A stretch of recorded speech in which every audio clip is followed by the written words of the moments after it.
Good evening and welcome back to Prime of Midlife. It is Tuesday evening, and this evening I thought I would update you on how we're getting on with week 4 of the £20 per week food budget that we're doing. So today, I did not have toast for breakfast. No. What I did was I put in some overnight oats, looked it all up and put in some overnight oats and warmed them up for breakfast because I'm not having cold porridge. It just, no, just does not compute. Excuse me. So, warmed it up, sat myself down with my porridge, my cup of tea. I was feeling so smug. My portion control was way out. I had put so much honey in it. It was so sweet, even for me. But I persevered and I ate about half of it. And I thought, right, we'll see how we feel. And I think it was Lana that had said, how am I feeling? Have I been feeling tired or worn out? And I have to say, I did think about it, and yep, the last couple of weeks I have been quite tired. But in saying that, the last couple of weeks have been dreadful between being really busy at work and this storm thing and everything. So I wasn't too sure, but I said to Mandy when I went in this morning, I was like, right, we're going to see how I'm doing because normally by 10:30, I'm ready to eat a scabby dog. I am like, oh my goodness, I'm so hungry. And I wasn't as bad. I still had a snack at 10:30. Can I just mention? My snack was homemade pancakes, which I made with the flour and eggs and stuff that I got in my budgeted shopping for this week. So I was quite pleased with that as well. So I still had the pancakes and I took some of the homemade lentil soup that I had in the freezer with me for lunch. So that has really worked out well. I'm having quite a smug about today. So, as you know, I had the pasta on Sunday and that gave me lunch yesterday as well. I had the chicken curry that I'd put in the slow cooker for dinner last night. Today I did the overnight oats for breakfast and I did lentil soup for lunch. And tonight, when I came in, the first thing I had to do was I had to cook the other 2 chicken legs because I only cooked 2 for the turkey. And you know yourself, fresh chicken does not last long. So I came in, threw the chicken legs in the air fryer, went and had a cup of tea, and was like, what am I going to have? And I didn't want any more pasta. And I was like, I've got no pastry, and I don't fancy scrambled eggs. And then I had a cunning plan. I still had 4 mushrooms left over from my mushrooms that I got in Food Warehouse. And obviously I have onions. So I chopped up an onion and mushroom, fried it off gently in the pan, added a little bit of flour, let it cook for a wee while so that the flour expanded, and then added some of my milk because of course I've got so much milk this week. So I made a white sauce, which, as you can imagine, is very bland with chicken.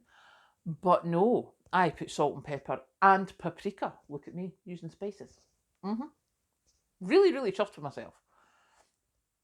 So I made the chicken the sauce, and then I got some of my mashed potato quenelles that I had made on Sunday and put them in the microwave, added a bit of butter, and I had mashed potato with chicken in a paprika sauce. So I'm really quite pleased with that. That wasn't what I was thinking of when I came in and was nowhere near what I thought I could have because I was really, those days when you come in and you're just like, can't be bothered. But actually, that was a really nice dinner. So I was quite pleased with that. So that has been where we are at the moment. Tomorrow I will do I'll do overnight oats again tonight. But I will put much less honey in them. So we'll see how that goes. My actual porridge consistency was good, but the amount of sugar I put in it, honey, was just ridiculous. So I need at least probably about a third of the amount of honey I put in it. Idiot. So yes, so week 4 is doing not too bad, and I have to say I did feel brighter today. I don't know if that's just because I told myself I would be, because I hadn't had as much bread or pasta or whatever. But we'll see, because we're going to do the oats again tomorrow, and we'll see if that still makes a difference. So yeah, it's worth finding out, because I eat so much bread in the mornings, first thing in the morning. So it will be worth it to find out whether that is actually going to make a difference. And if it's going to keep me brighter at work, then we'll keep doing the porridge. See, that's my plan. So remaining at the moment, we still have the chicken, the other chicken leg that's been cooked, so it will now get shredded and frozen. I've still got 2 portions of sausage casserole. I've still got my eggs. I've still got 2 pancakes. So they're going to get eaten probably in about half an hour. Or I might keep them for tomorrow's snack. It depends. I don't know yet. So yeah, that is how I am getting on week 4 of the £20 a week food shopping budget. There was also a question in the comments of, are you going to show us what you've saved? I don't know if I want to. I don't know if I want to know how much I used to spend. But yes, I will. I'll go and have a look. I'll look up my last online orders and receipts and things, see what I can find, and see how much I used to spend on a weekly basis. Granted, some of that was for stockpiling, so it wasn't just like a weekly shop. It was whatever was on offer to boost what was in the cupboards. But it's amazing what I'm managing to keep and store. I've still got meatballs there from week 1. I've still got the creamy turkey from week 1. I've still got lentil soup. So it's amazing what you can store in the freezer. Keeping a stockpile in the cupboard doesn't seem to be as easy. But certainly batch cooking seems to be a thing that I can do when I'm doing the £20 a week challenge. So we'll see. We'll sort it out at the end of the week, end of the month, end of the week, whenever, roughly there. So we'll get that sorted out.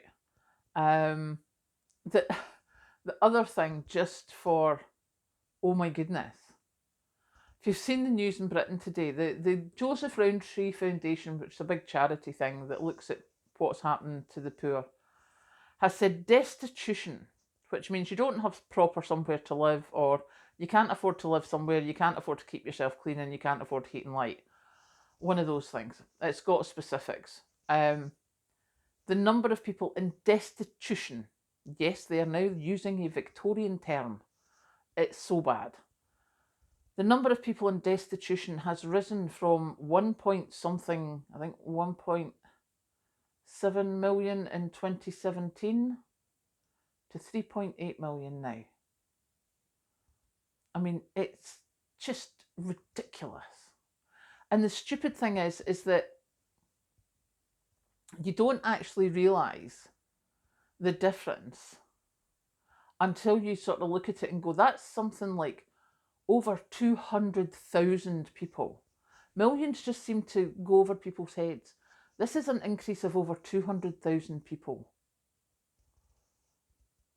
100,000. I don't know, but whatever it is in hundreds of thousands, it's lots. Yeah, see, the numbers are just phenomenally huge. So the Joseph Rowntree Foundation came out with that today, on the same day that the government said they are going to end the cap on bankers' bonuses, because it was looked at by the Financial Conduct Authority and the Prudential Regulatory Authority, and one of the things they said is having a base pay rate doesn't give them as much control over people's behaviour and misconduct. Okay, so your wages don't... I mean, doesn't that work for every other company in the whole wide world ever? That they can, suspend you, dock your pay, do whatever. But, oh no, bankers are different, so let's just give them back their bonuses. The bonuses that gives them millions per year when the destitution numbers have crept up. Well, they haven't crept up. They have ziplined is down. Whatever the opposite of ziplined is. They have flown up the hill, the destitution numbers. And yet we're supposed to think that it's okay for bankers' bonuses to not be capped anymore.